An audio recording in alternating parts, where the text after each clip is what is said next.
Welcome to Free Game. This is another episode of Free Take. First things first, I have to be accountable here. I was wrong. I was dead wrong when it comes to the Nebraska-Colorado game. Where do I even begin? I mean,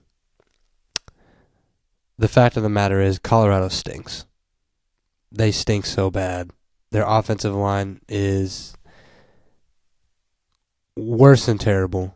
I think we need to have an honest conversation.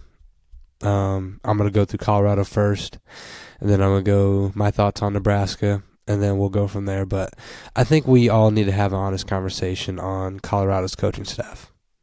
I know it's cool. I know it's like a big thing to give former NFL players coaching opportunities, especially at the head coaching position. This is not a slight at DiJon Sanders per se. I mean, he's made a bunch of mistakes in this game, but I also know there is offensive coordinator, defensive coordinator, offensive line coach, special teams coach. There's coaches for everything in football, right? If you're a Colorado fan, you need to ask yourself, is this the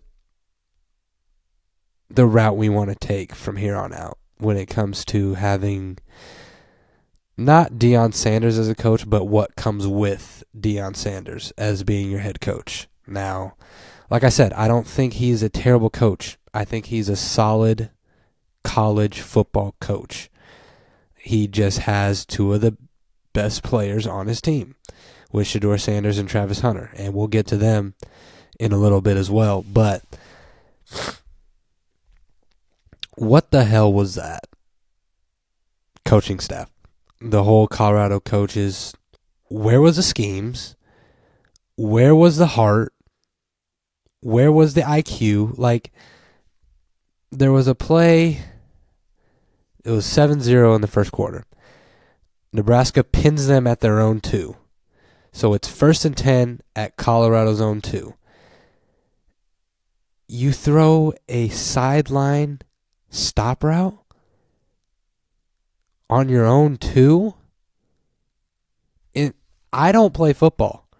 I'm not a football aficionado. I know just the fundamentals of the game, just watching it. But I don't know nothing. But I know that I wouldn't throw to the sideline on a quick stop route because there's nobody else behind you. If you're going to throw to the sideline, he better go deep. Or run the ball. That'd be smart. Even if you're not confident in your run game, run the ball. Get a few yards to where Shedeur has some space to where he can make something else work, and then you just live to play another down. Or throw it away. Quick pass to the middle. Something quick in the middle. Avoid the sideline if you're at your own 2-yard line, because what could happen exactly happened. Pick 6. Change the momentum of the whole entire game. I mean, that place, I wasn't there, but I could hear it over the radio, and my cousin, my uncle went, and they told me that they couldn't even hear themselves talk to themselves. It was so loud. Like, that place was electric. Who schemed up that play? Who schemed up the offense? You threw it 7 times in a row on your first 7 plays in an away game, rivalry game. No balance whatsoever. I mean, obviously the offensive line, it's terrible. I mean, my God, that offensive line is garbage. But I think Shedeur is holding the ball just a little bit too long. Now, I understand. He didn't even get 2 seconds. If he had 2 seconds or over, he was going to make a play. But, God damn, that offensive line is atrocious. Shedeur, I didn't like the way he ended the game. I mean, walking off with 2 minutes left. I don't care if you're banged up, you stay there with your team, take your loss, go shake the other quarterback's hand, go shake the coach's hand, and then you go get treatment. And then after that, you go on a press run to blame your offensive line and your running backs. Where's the leadership? Where's your onus? Yes, the offensive line does suck. Yes, you got sacked 6 times. Yes, the running back game, non-existent. But you are still the quarterback. You are still the leader. And this is game 2. This is all happening in game 2. I mean, let's look at Colorado's schedule. They have Baylor, UCF, K-State, Arizona, Cincinnati, Texas Tech, Utah, Kansas, and Oklahoma State. I don't see them winning 3 games this year. I'm being dead serious. If that's the Colorado team that we've seen, and that's all you guys got, I don't see you guys winning 3 games this year. It's sad because I am a DiJon Sanders fan. I expected a lot. I feel so bad. The most I feel bad for is Travis Hunter. I mean, think about it. He could have went anywhere in the country, and he chose to stay loyal to Colorado, playing 140 snaps, playing both ends. They don't run the ball. They're going to air it out every time, so he doesn't even get a break. And you could just tell like he's passionate. He wants to win so bad. I feel so bad for Travis Hunter. I still think he's going to be a top 5 NFL draft pick. You can't deny that. But as far as Shador's draft stock goes, I mean, it's going down bad. Way bad. I mean, you guys have to turn it around. Your offensive line has to grow some heart. Protect your quarterback, what you're supposed to do. But their schedule's tough. I don't see them winning more than 3 games this year, honestly. Now, let's go to my pick before I go to Nebraska. Listen, what I said for Nebraska to win, they did. I didn't get the pick right. But I said the team that makes the least amount of mistakes will win the game. And Nebraska has to give them a cushion. A sizable cushion where there's no room for a comeback. And they did. They went up 28-0 in the first half. Now, not scoring any points in the second half, kind of scary, but you guys got the job done handsomely. You did what you're supposed to do. Dylan Raiola looked like a veteran quarterback, and Shador looked like the freshman. I mean, let's just be real. His poise, his presence outside of the pocket, throwing crossbody, that deep ball that he threw off balance was disgusting, man. Like, he's good. He's very, very, very good. For a freshman, I give him his props. But I am real interested to see how he plays away. I think, it's still, like, give him his props. Like, 2-0. Nebraska is now ranked in the AP 23 in the nation. Congratulations. I know it's been a long time. You guys deserve it. But I'm real interested to see how he plays on the road. I have confidence that he will play up to standards, but we'll just have to see. Now, as far as Nebraska goes, you guys have a really good opportunity to be set up real nice before Ohio State. You got Northern Iowa and Illinois. Those are both home games. Then you go away to Purdue, Rutgers, Indiana, and then you have Ohio State. You guys have a chance to be undefeated going into Ohio State. I don't see you guys winning against Ohio State because they are very good this year. Chip Kelly's calling plays. They got Caleb Downs from Alabama, one of the best corners in the nation. It's going to be a tough night. But with that said, let's say you do lose to Ohio State. Then you have UCLA, beatable. USC, going to be tough. Wisconsin and Iowa, beatable. If you guys go 11-1, 10-2, going into the Big Ten championship and possibly winning the Big Ten championship, there's your ticket to the 12-team playoff. I can't believe I'm saying it because I've been a Bama fan all my life and I've grew up in Nebraska and I know how Nebraska fans get. But the way this team is set up, the culture that is built with Matt Rule. One thing about Matt Rule is he knows how to build programs. He knows how to build college football teams. I mean, look at Temple, look at Baylor. Don't worry about the NFL. This isn't the NFL. But Matt Rule does know how to build programs. I think this team is a lot closer than other Nebraska teams. The defense is very good. The running game is good. You have a very good true freshman quarterback. And the receiving core is solid as well. I mean, if you get your job done against the teams you're supposed to beat, get a little upsets here and there with USC and maybe possibly Ohio State, maybe possibly Wisconsin, you guys have an opportunity to go to 12-team playoff. I mean, I can't believe I'm saying it. It's crazy how well, it's not crazy. I mean, you need a good quarterback to be successful in college football and in football, period, no matter what level it is. But saying all that, you guys have an opportunity to punch your ticket to the 12-team playoff if you get your job done with the teams that you're supposed to beat. Iowa's always a tough game. They lost to Iowa State, rivalry game. Nebraska and Iowa, rivalry game. Anything can go. So, yeah, just go get it done. I'm not saying you guys are going to be national champions. I'm not saying you guys are going to go undefeated. I'm not going to give you guys, that much hype. But I will give credit where credit is due. I was wrong on the Colorado pick.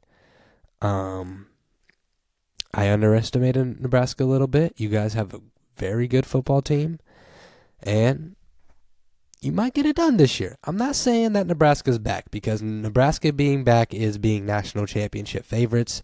That's not this year. Sorry.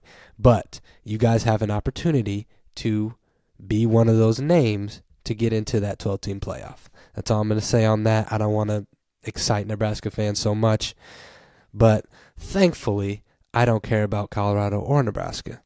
But, I mean, what a shit show. What a shit show. And if you're Colorado, what do you do? What do you do? Shedeur Sanders, 23 for 38, 244 yards, a touchdown and interception. Compared to Dylan Raiola's numbers, he went 23 for 30, 185, touchdown. I mean, both of his games weren't spectacular, but he makes the right plays at the right time. And I think that's what you need from a Nebraska quarterback, especially a freshman. Hey, he got the job done, but that is going to be very interesting to see how Colorado goes from here. God, they have so much talent. But this is how important coaching is. This team, I'm going to go basketball term for a minute. This Colorado team reminds me of the Brooklyn Nets when they had Kevin Durant, James Harden, Kyrie Irving, and a bunch of other known names, and their head coach was Steve Nash. How'd that season go? You have a bunch of very star-studded players in every single position.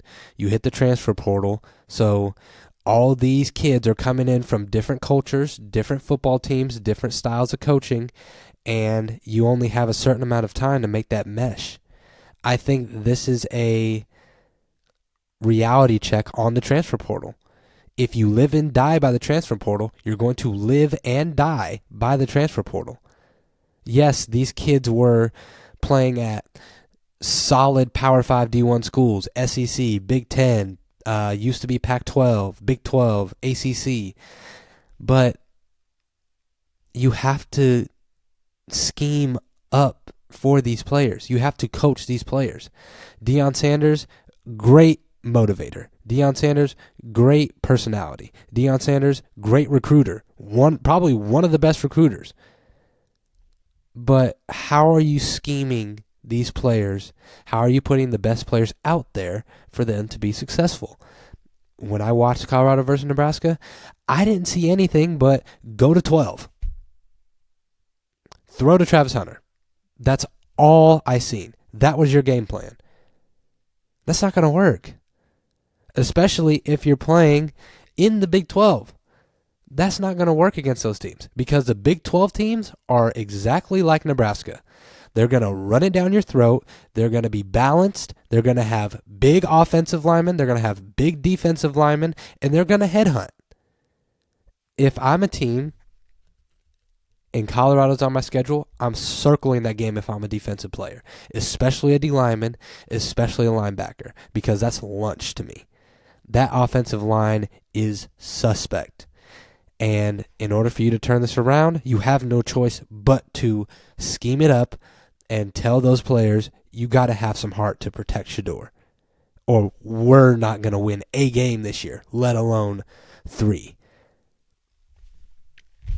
That's what you got to do. Colorado fans, I apologize, but somebody's got to be real with you. This team is terrible. I mean, this is bad. You only have 2 players. I feel bad for Travis Hunter. I feel bad even talking bad about DiJon Sanders because I'm a DiJon Sanders fan. But I have to be honest. It's not looking good. And if you're Colorado as a school, let's say they go and only win 3 games again this year. Are you bringing back DiJon Sanders when Shedeur and Travis Hunter are going to leave? I know DiJon wants to stay in Colorado, but 6 games in 2 years, that's terrible. Any other coach, you're getting shit canned. You're gone. And Colorado's a big enough program to where you can get a solid Power 5 head coach there. I firmly believe that. But it is only week 2. Everybody loses. I mean, when Alabama lost to Texas last year, everybody wanted Nick Saban gone, and they wanted DiJon Sanders as coach at Alabama. We'll see how the rest of the season goes, but that is it. Congratulations to Nebraska. They beat the dog shit out of Colorado. My God. I mean, it was embarrassing, but I was wrong, and I'll be accountable. I have no pride issues with saying I'm wrong because that's what we do at Free Take. You give your opinion, and you end up on the wrong side, you got to face the music, and I'm facing the music. So that is going to be it for this episode of Free Take. Make sure you guys hit the like button, hit the subscribe button, comment down below what you guys think. I'm real interested to see because mainly Colorado fans. What do you guys think about this? What do you guys think about DiJon Sanders for the future? Your future. I know there's a lot of bandwagon teams out there now because DiJon Sanders did come to Colorado, so there's a lot of bandwagon fans. But let me know what you guys think. Let me know how you feel because from the person outside looking in, it don't look good at all. It does not look good at all. They look terrible. But that's going to be it for this episode. I will be back with another one. Don't know what I'm going to do yet. I got a bunch of ideas planned out that I'm just going to film. Don't know when they're going to post, just when I feel like it. So that is it for Free Take. We're out.